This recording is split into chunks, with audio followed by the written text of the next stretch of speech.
আজ 25শে বৈশাখ, কবিগুরু রবীন্দ্রনাথ ঠাকুরের জন্মদিন। আর আজ আমি চলে এসেছি জোড়াসাঁকো ঠাকুর বাড়িতে। উত্তর কলকাতার এই ঠাকুর বাড়িতে আপনারা কিভাবে খুব সহজে আসবেন, সপ্তাহে কোন কোন দিনগুলিতে খোলা থাকে এবং কটা থেকে কটা পর্যন্ত খোলা থাকে, টিকিট মূল্যই বা কত, এই সব কিছুই তুলে ধরবো আমি আজকের এই ভিডিওতে। তো ভিডিওটি শেষ পর্যন্ত দেখতে থাকুন।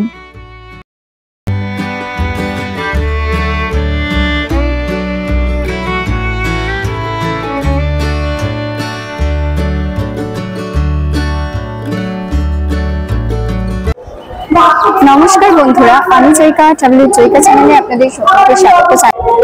আর আজকে 25শে বৈশাখ, রবীন্দ্রনাথ ঠাকুরের জন্মদিন। আর এই উপলক্ষে আমি চলে এসেছি আজকে জোড়াসাঁকো ঠাকুর বাড়িতে। আর আজকে পুরো ঠাকুর বাড়িটা আমি আপনাদেরকে ঘুরিয়ে দেখাবো। আর আমি টাইমিংটা আপনাদের বলে দিই, এটা কিন্তু প্রতিদিন 10টা থেকে 5টা পর্যন্ত খোলা থাকে, সোমবারটা বাদ দিয়ে। সোমবার বন্ধ থাকে পুরোপুরি। আর দেখতে পাচ্ছেন আজকে যেহেতু 25শে বৈশাখ, অনেক ভিড় হয়েছে, অনেক মানুষ কিন্তু এখানে এসেছেন। আর 25শে বৈশাখ আর 22শে শ্রাবণ, এই দুটো দিনে কিন্তু আপনারা ভিতরে ভিডিওগ্রাফি বা ফটোগ্রাফি করতে পারবেন। আর এখানে কিন্তু ফটোগ্রাফির জন্য 50 টাকা চার্জ লাগে। আর আজকে যেহেতু 25শে বৈশাখ, তাই জন্য কিন্তু ফটো বা ভিডিও তোলার জন্য কোনো রকম চার্জ দিতে হবে না। জোড়াসাঁকো ঠাকুর বাড়ি আসার জন্য নিয়ারেস্ট যে মেট্রো স্টেশনটি, সেটা হলো গিরিশ পার্ক মেট্রো স্টেশন। এই মেট্রো স্টেশনে 1 নম্বর গেট থেকে বেরিয়ে কিন্তু 10-15 মিনিট হাঁটলেই আপনারা পৌঁছে যেতে পারবেন জোড়াসাঁকো ঠাকুর বাড়ি। এই হলো জোড়াসাঁকো ঠাকুর বাড়ির গেটটা। আর এই রাস্তাটা দিয়েই সোজা আপনাদেরকে চলে যেতে হবে।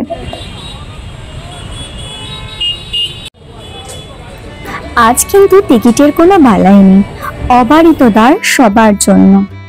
এই ঠাকুর বাড়ির সঞ্চালনায় রয়েছে রবীন্দ্রভারতী বিশ্ববিদ্যালয়। আর এখানে কিন্তু আজকে অনুষ্ঠানও হচ্ছে। আজ রবি ঠাকুরকে স্মরণ করা হচ্ছে গান এবং কবিতার মাধ্যমে।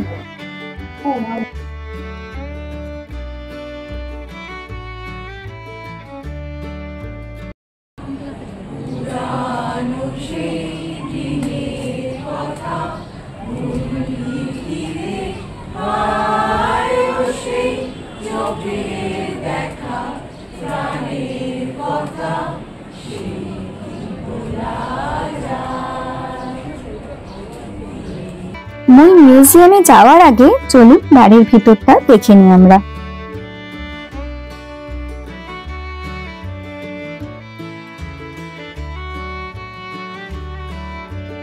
আর এটাই হচ্ছে মিউজিয়ামের অফিসটি। আর তার পাশেই রয়েছে মিউজিয়াম, যেটা আমি আপনাদের একটু পরে দেখাচ্ছি।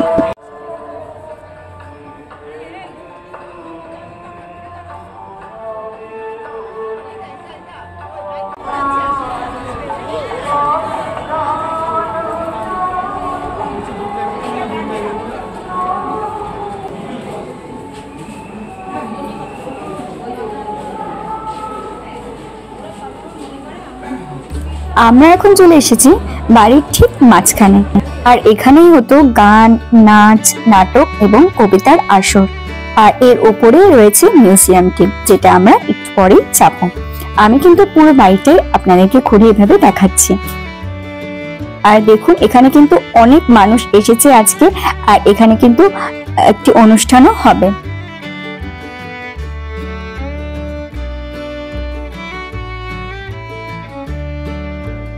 তো চলুন এইবার আমরা আস্তে আস্তে এগিয়ে যাব মিউজিয়ামটির দিকে। আর আজকে যেহেতু ভিডিও এবং ফটোগ্রাফি করার একটু ছাড় দিয়েছে, তো আমি আশা করি আপনাদেরকে খুব ভালো করে মিউজিয়ামটা দেখাতে পারবো। প্রথমেই যে ঘরটায় ঢুকলাম, সেই ঘরে রয়েছে বিশাল একটি খাবার টেবিল। আর দেওয়ালে রয়েছে ছবি এবং বিভিন্ন আসবাবপত্র। দেখুন, ছোট এবং বড় বিভিন্ন চীনামাটির পাত্রও রয়েছে। আর রয়েছে বিভিন্ন স্বনামধন্য মানুষের সঙ্গে সাক্ষাৎকারে তার বিভিন্ন ছবি, যেগুলো কিন্তু দেখতে খুব ভালো লাগছে। আমি আপনাদের প্রত্যেকটিই দেখাচ্ছি, আপনারা দেখুন। আশা করি আপনাদের খুব ভালো লাগবে।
এইবার আমরা চলে এসেছি পরবর্তী ঘরে, আর এই ঘরে আছে বিভিন্ন আসবাব এবং রবীন্দ্রনাথ ঠাকুরের ব্যবহৃত বিভিন্ন পোশাক, যেগুলি আমি আপনাদেরকে এখন দেখাচ্ছি।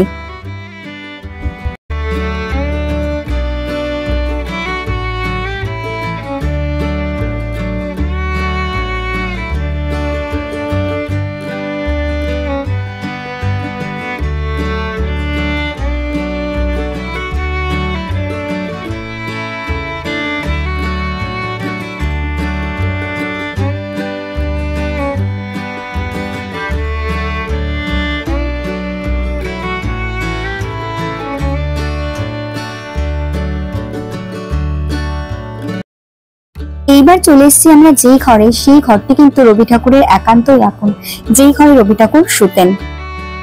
আর আজকে কিন্তু ঘরটি খুব সুন্দর করেই সাজানো হয়েছে।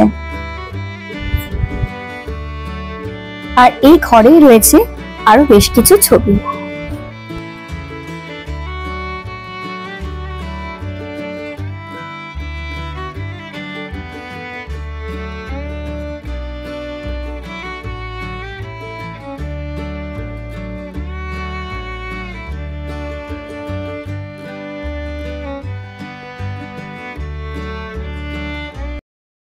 আর এই খালি ঘরটা আলপনা এবং ফুল দিয়ে সাজানো হয়েছে। আর এই ঘরে কিন্তু তিনি দেহ রেখেছিলেন।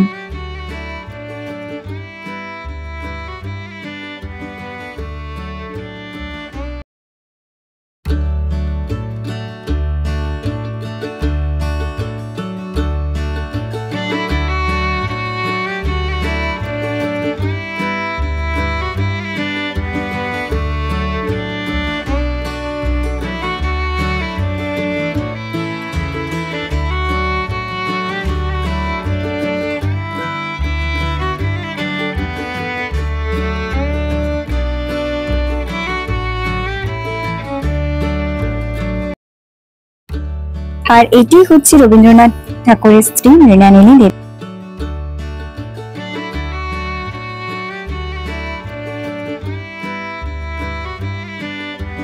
এটি হচ্ছে বারান্দা এবং বারান্দার পাশেই রয়েছে এই ঘরগুলো।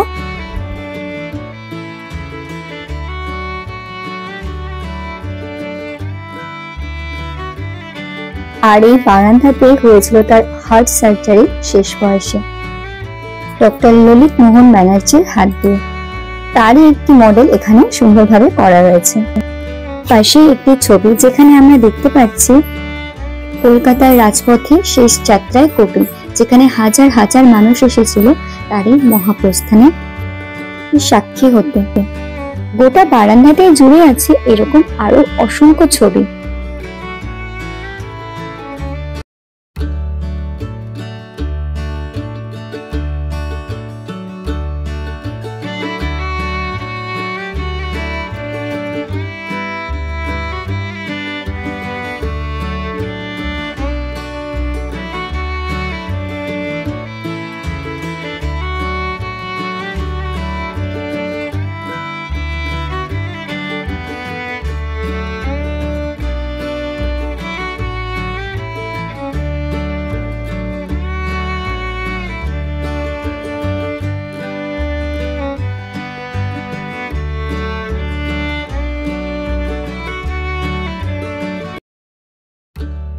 এইবার আমরা চলে এসেছি যে ঘরে, এই ঘরটি কিন্তু বিশাল একটি হল ঘর। এখানে রবীন্দ্রনাথ ঠাকুর, অবনীন্দ্রনাথ এবং গগনেন্দ্রনাথের আঁকা কিছু ছবি আপনারা দেখতে পাচ্ছেন এখানে রয়েছে। রবীন্দ্রনাথ ঠাকুর ছিলেন ঔপন্যাসিক, সঙ্গীত স্রষ্টা, নাট্যকার, চিত্রকর, ছোট গল্পকার, প্রাবন্ধিক, অভিনেতা, কণ্ঠশিল্পী ও দার্শনিক। তাকে বাংলার সর্বশ্রেষ্ঠ সাহিত্যিক বলে মনে করা হয়। রবীন্দ্রনাথকে কবিগুরু ও বিশ্বকবি অভিধায় ভূষিত করা হয়। রবীন্দ্রনাথ ঠাকুরের 52টি কাব্যগ্রন্থ, 38টি নাটক, 13টি উপন্যাস ও 36টি প্রবন্ধ ও অন্যান্য গদ্য সংকলন তার জীবদশায় বা মৃত্যুর পরেও প্রকাশিত হয়। তার সর্বমোট 95টি ছোট গল্প এবং 1915টি গান যথাক্রমে গল্পগুচ্ছ ও গীতবিতান সংকলনের অন্তর্ভুক্ত হয়েছে। রবীন্দ্রনাথ ঠাকুরের যাবতীয় প্রকাশিত ও গ্রন্থাকারে অপ্রকাশিত রচনাগুলিও 32টি খণ্ডে রবীন্দ্র রচনাবলী নামেও প্রকাশিত হয়েছে। এছাড়াও তিনি প্রায় 2000-টির বেশিও ছবি এঁকেছিলেন। রবীন্দ্রনাথ ঠাকুরের রচনা বিশ্বের বিভিন্ন ভাষায় অনুদিত হয়েছে। 1913 সালে গীতাঞ্জলি কাব্যগ্রন্থের ইংরেজি অনুবাদের জন্য তিনি প্রথম অ-ইউরোপীয় এবং প্রথম এশীয় হিসাবে সাহিত্যে নোবেল পুরস্কার বিজয়ী হন। আর আপনারা সেটা একদম সামনে দেখতে পাচ্ছেন, এটাই হলো তার নোবেল প্রাইজ।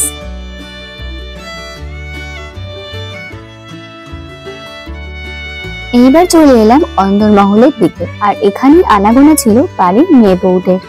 ফাঁকতেই তারা দেখতেন এই চাতালের অনুষ্ঠান। আর এটাই হলো কবির আতুর ঘর, দেখতে পাচ্ছেন। এইবার আপনারা দেখতে পাচ্ছেন ঠাকুর পরিবারের বংশ তালিকা।